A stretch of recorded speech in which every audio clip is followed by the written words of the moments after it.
Evening, everyone. I hope that you are well. Tonight we continue this new week in the Sermon on the Mount, and we're going to be looking at the fifth of the six you have heard it said statements that Jesus says in Matthew chapter 5. And tonight we are in Matthew 5:38 onwards. You have heard it said, an eye for an eye and a tooth for a tooth. But I say to you, do not resist the one who is evil. But if anyone slaps you on the right cheek, turn to him the other also. And if anyone would sue you to take your tunic, let him have your cloak as well. And if anyone forces you to go 1 mile, go with him 2. Give to the one who begs to you, and do not refuse the one who would borrow from you. I think that this has been a passage that many of us have heard many different teachings on, and many of us would have heard different interpretations on. And tonight, I'm not wanting to unpack and bring new interpretations on it, but I would just want to look at an oversight of this paragraph and see what is Jesus showing us, and what is Jesus teaching us about retaliation and our heart towards retaliation. With 3 young kids, I know that retaliation comes quickly, and it's almost born into our sinful nature. I have seen our children bite each other, and I've asked ourselves the question, where did they learn that from? For they've never seen my wife or anyone else attack in such a way.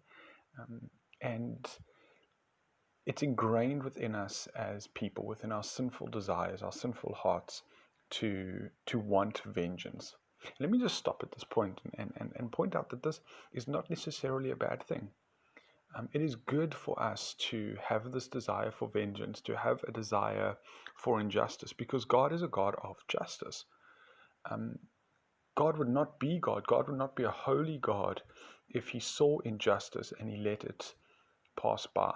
But God is a God of justice, who every wrong will be righted and has been righted through the cross. But at the same time, those who would not turn to Christ, they will face judgment for their sins.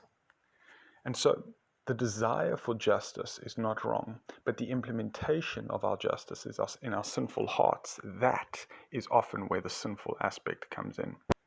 We see that the very first statement that is made, an eye for an eye and a tooth for a tooth. This is not like some of the other statements that Jesus corrects that were twistings of the words, but this was an actual Old Testament statement. And this comes from Exodus chapter 21. Now, Exodus chapter 20 is the moral law, and most prominently the 10 Commandments given within Exodus chapter 20. The moral law, if we can think of it in this way, is God governing his interaction with man. But then we go to Exodus chapter 21 and 22, and we see the civil law given. The civil law was directed at how the judges, the magistrates, etc., were to deal with issues between the people. And the key point here is to focus on the judges and the magistrates ruling. Look at these examples. We see from Exodus chapter 22 to 25, 2 men fighting, and a pregnant woman is hurt in the crossfire. This is the recourse. The point is that justice must be done through the courts. No man has the right to take vigilante justice. And that's the point, is that the Lord placed the law, and he placed judges and magistrates in place to be purveyors of just judgment, so that no man would go and take judgment upon himself and justice upon himself. We see other examples of this in Exodus chapter 21. We see examples of it in Deuteronomy 19, Leviticus 24. And these different situations are all given and are all aimed at the judicial response to injustices. These cover servants, slaves, women, employees, and employers too. And the point is that the punishment must fit the crime, no less and no more. It was a restraint on the innate vengeance that's in an evil heart. You see, an eye for an eye didn't mean, boy, when you get it, give it back. It meant that when justice functions, let it never go beyond its bounds. It's only a tooth, let only be a tooth taken. Or when it's kind. And so usually it was money to compensate, not an actual tooth. In other words, God was limiting the innate evil human heart, which always seeks to go beyond when it is offended.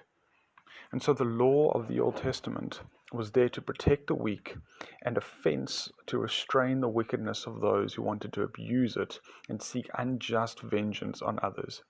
And the people in Jesus' day had twisted this, what was meant as a judicial law, as a protection for the people, and were using it as a personal vengeance. And so we can see how the law from the Old Testament was twisted, but in the same way, Jesus' teaching has been twisted in today's interpretation of this. There's two main extremes of this. Then the extreme view of pacifism is often used from this passage. Never defend yourself and give everything you must to anyone who asks. This is not the point of the passage. This is not used as an extreme defense of extreme pacifism. Nor is this a doing away of the common grace justice that God has placed to govern law. This is not a verse to be used for the taking away of police and the downgrading of the justice system.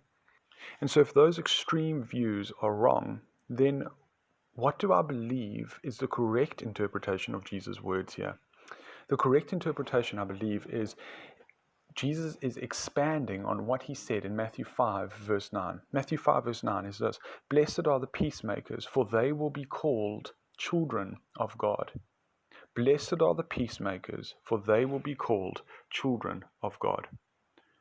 It's about the heart of the disciple that when it comes to our vengeance, when it comes to the fact that we have been wronged, how do we respond? Do we seek more than what is owed to us? Or do we slip to the side of extreme pacifism? Both of which are wrong. And so how does Jesus respond? Jesus responds in the illustration by using 5 different illustrations here. The first one is perhaps the most well-known. If someone slaps you on the right cheek, turn to them the other one also. Now, we would know that if someone wants to physically and violently assault you, a slap is not the best way to do so. A punch is the best way to do so. And so a slap is not necessarily a violent assault, but it is an assault on your character, and not on your character, it is an assault on your honor.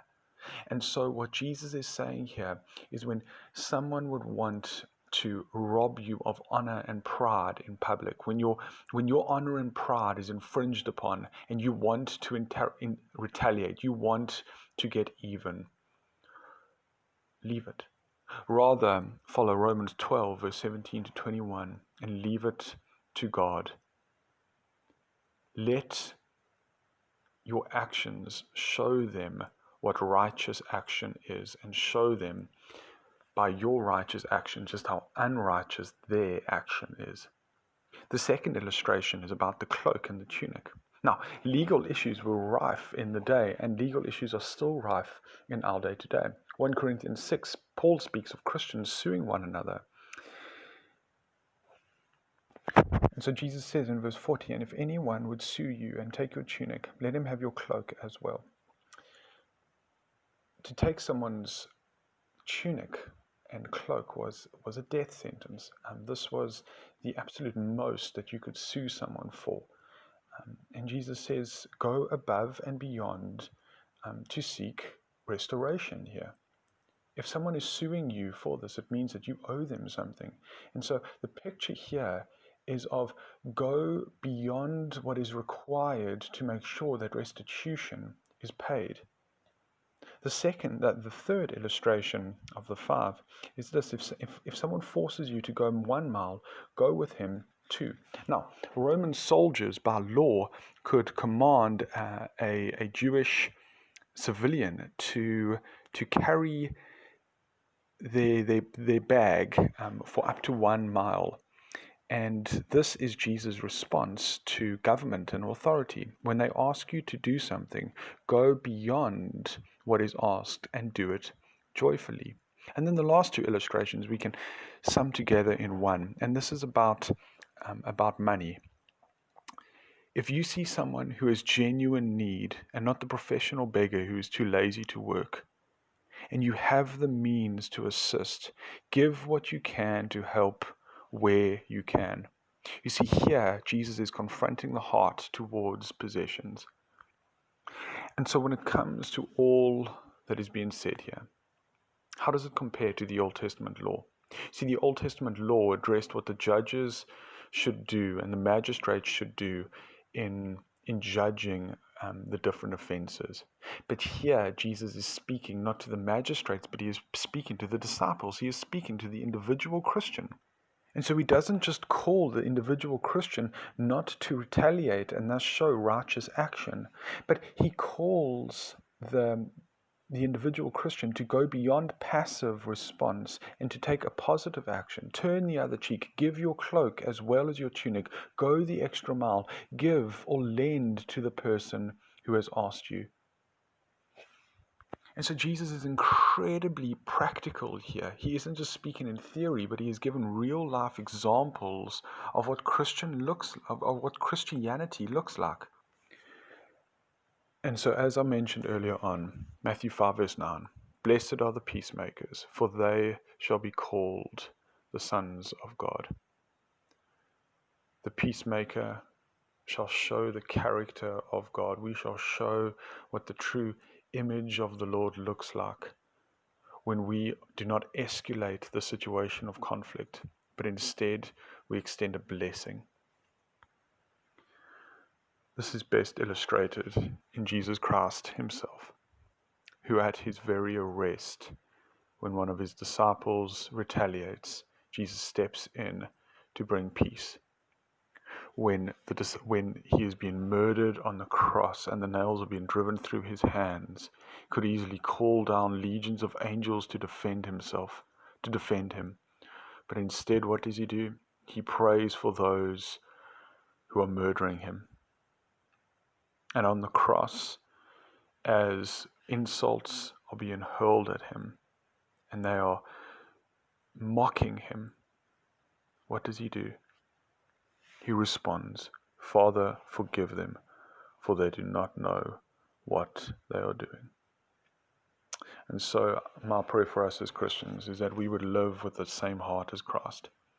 We would live as Christians who are not seeking retaliation, not seeking our own honor and justice, but trusting the Lord, living lives of peace in our society, and seeking to be peacemakers. May you have a blessed day and a blessed evening.